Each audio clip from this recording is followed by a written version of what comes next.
Callie's in the kitchen. I am using the geode holographic mold from Molds and Shapes because I've been looking and looking and looking for a geode mold that's this size.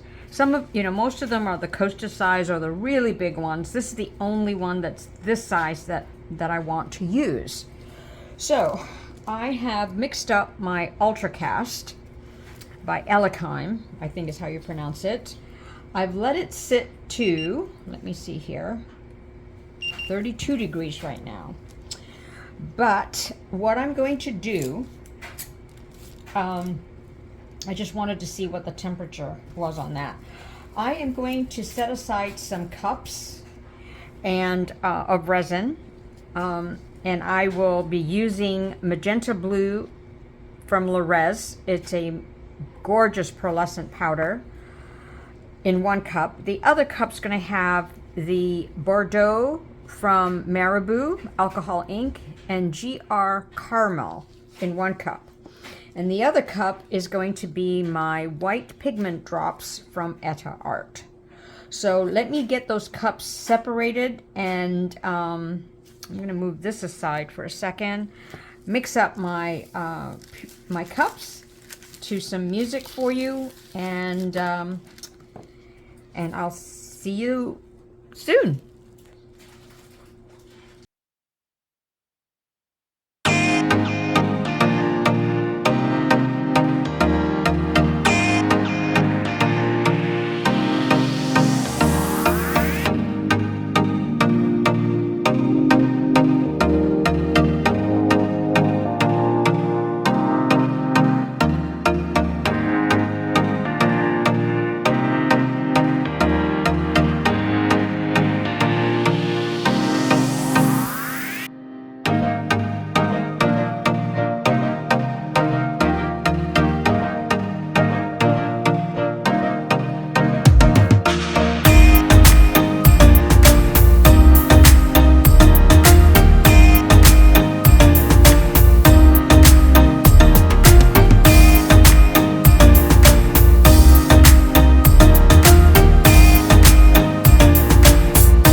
Titanium white for the white, so I'm using Etterart.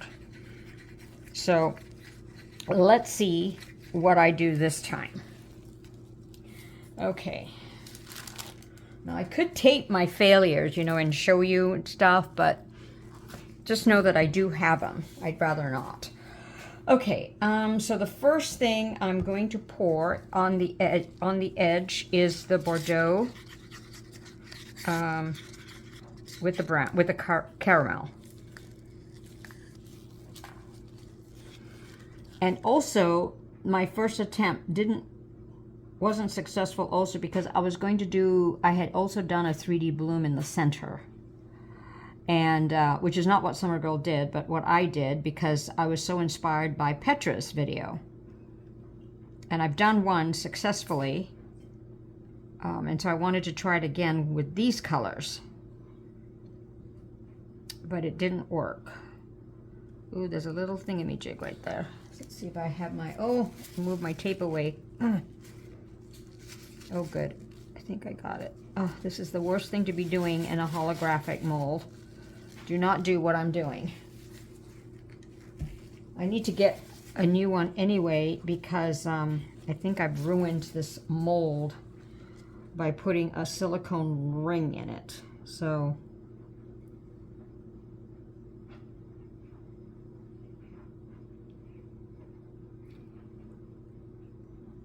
I'm hoping that it's just, you know, that the titanium white didn't work for me as a catalyst for the web effect. I don't know. It all depends on what happens here, whether I'm going to do a bloom or not in the center.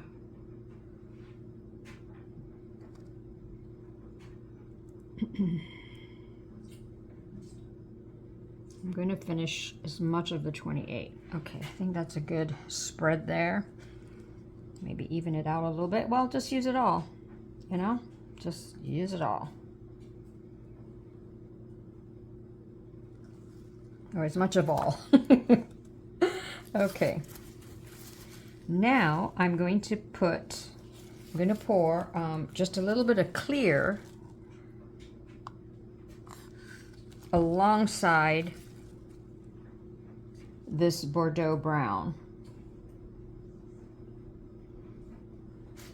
Now this is different, you know, this is a little bit different than a puddle pour for a web effect, so, but I think it's the same concept, is where you have like a transparent color on the bottom and then you put your white or your mica powder, I think. I'm not an expert on this, on the web effect, or even experienced with it. I've done them before, but I don't sort of command that technique. All right, just do this amount. I'm going to pour the rest back into my cup.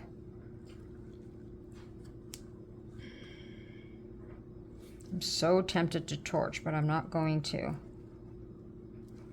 Okay, then my next one is the white.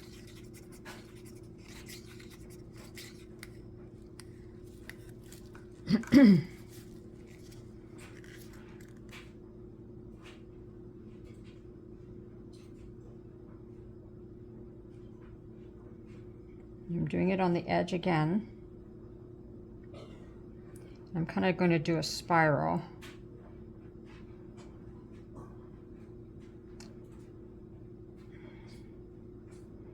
You know, when it kind of goes curly-Q like that, it means that, you know, my cup, I'm holding it incorrectly or something, so.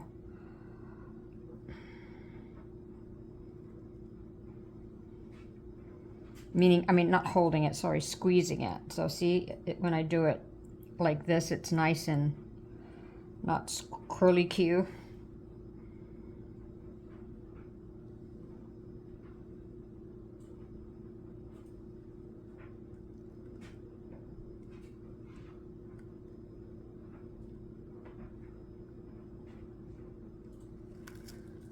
Okay, then the last one is that beautiful magenta blue mica powder. And this one I'm going to do probably thinner spirals.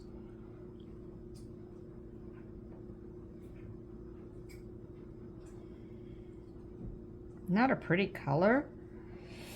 Ooh.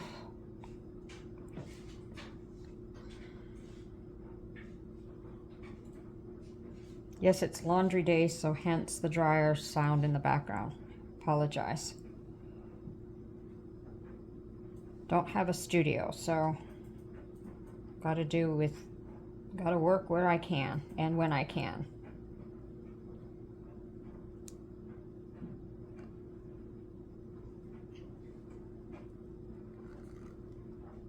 I can't remember if I mentioned, but I measured 180 grams total of the Ultracast resin. I know I said Ultracast, but I didn't say how much. So now I'm going to pour in the center.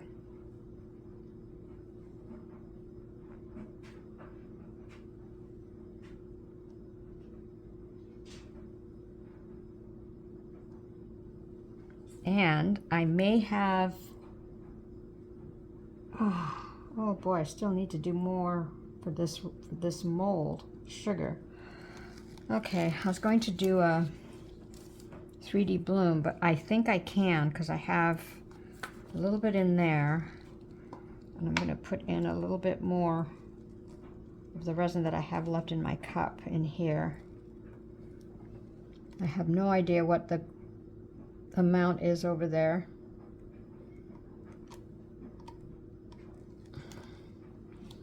Let me see if I can figure it out while this does its thing.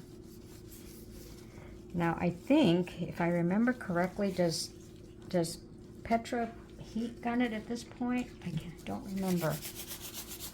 I'll try.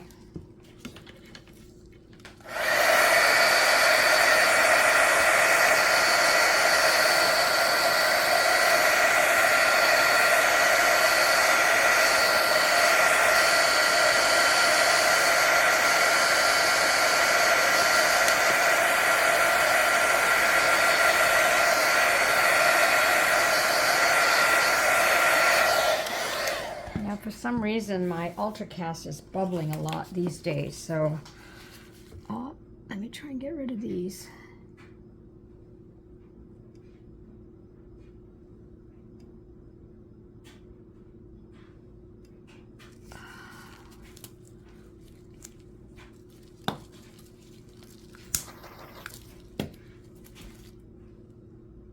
I think I needed probably the exact same amount, so 180, 360 grams to fill this mold.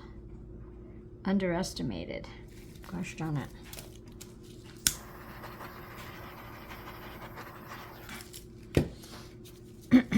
So I'm gonna go, see, I have that much resin left, and I'm gonna squeeze out as much more. Oh, I have a little bit more here.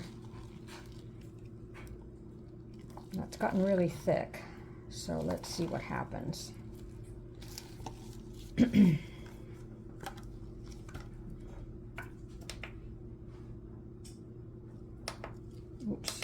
let me see the amount. Okay, it's 10 grams. Okay, that should be enough. So let me go get my Castincraft and you can watch. Boy, that's because I didn't stir the mica powder well.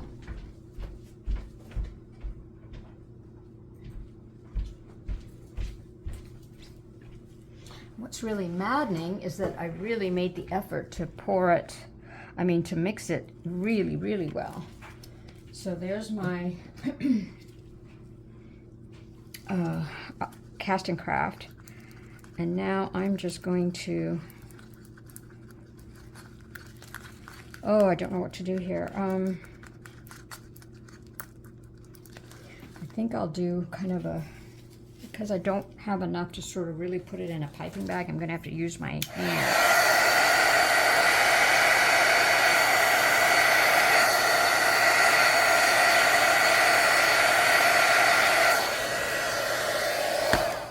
I don't have the best drawing skills. See if I kind of muffle them up like that. Will that help? I can't remember what the trick was on these. Either to take them up and then pop them. Oh, there's so many things to remember. Okay, that helped a bit. All right, so I'm just going to draw.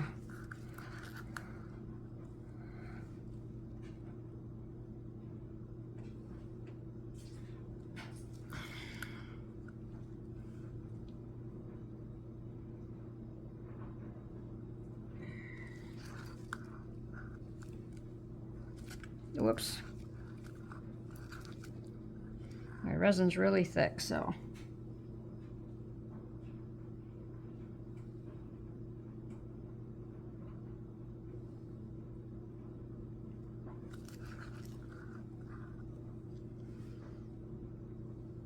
I'm not going to go too far out in case I do get a web effect.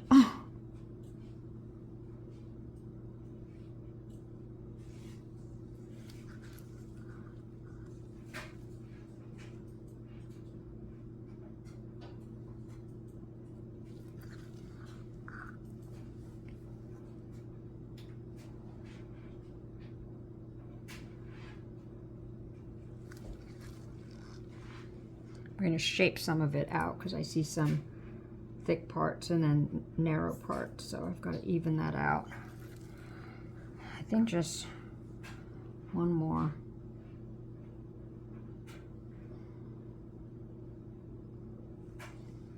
No, I think one more here and one more there. That should do it.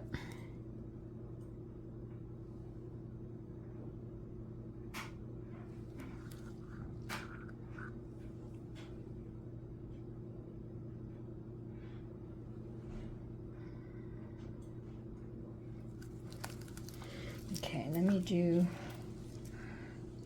move this up like that. Okay, that looks good there.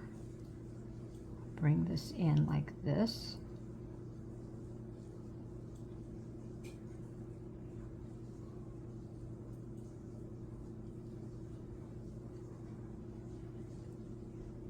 Notice how quiet I've gotten.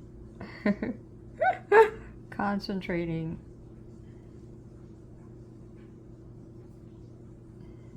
I feel like I should do one more here, but then I'll have to do one more here, and then it'll just keep going on and on and on. Spread that out.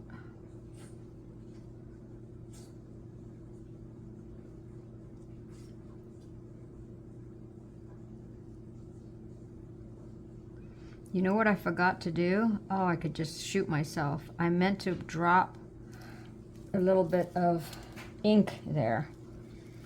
I forgot. Just gonna do one more, just because it just doesn't look even enough for me.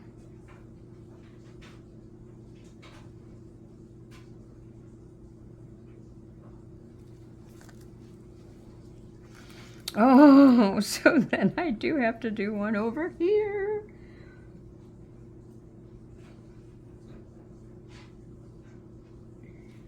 All right.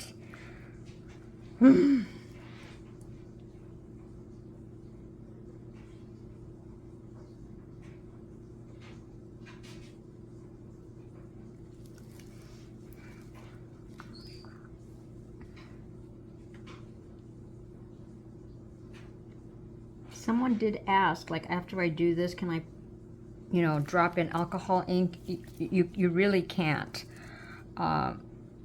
Once you draw, you can wait till the next layer, like a double layer bloom, but not now here, what I've done here.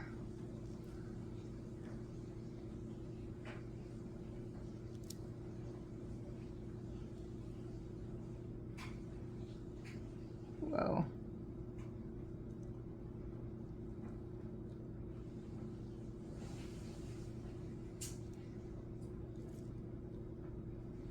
I was so tempted to put, yeah, maybe I can spread it that way. Yeah.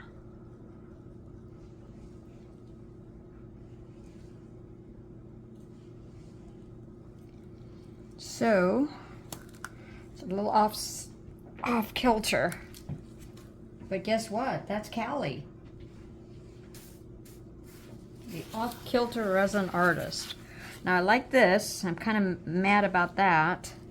I wonder if I put, what would happen if I did this? This is risky, but that hole is bugging me.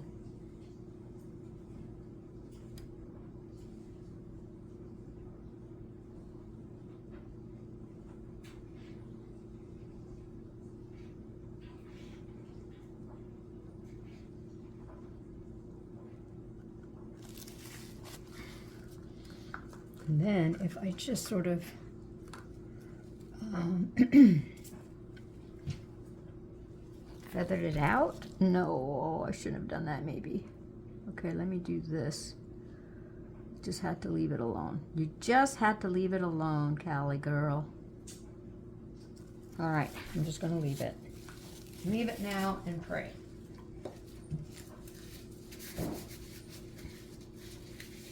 You know that expression from League of Our Own where that says there's no crying in baseball?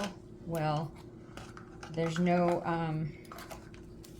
oh, I forgot what I was gonna say. Oh my gosh. I just looked at my piece and I went, oh, I gotta say something. I can't remember what I was gonna say, so scratch that idea. Duh. All right, I'm gonna torch it after I clean up my stuff, and I will see you for the unmolding. Sorry about my brain lapse there. Okay, so in the middle of the night, I took it out because I wanted to shape it into a bowl. So, or kind of a, you know, a little tray with an edge. And check that out. I'm going to place it under here so that you can see it a little bit better, because I did get a slight web effect and I got a beautiful rose. I'm going to take you in, and what I might do is take a photo of it under some, you know, colored. Look how pretty this rose turned out. I really love it. And you can see the web effect. So, and then the holographicness of this piece. I'm very happy. Let me know what you guys think, and I so appreciate you watching.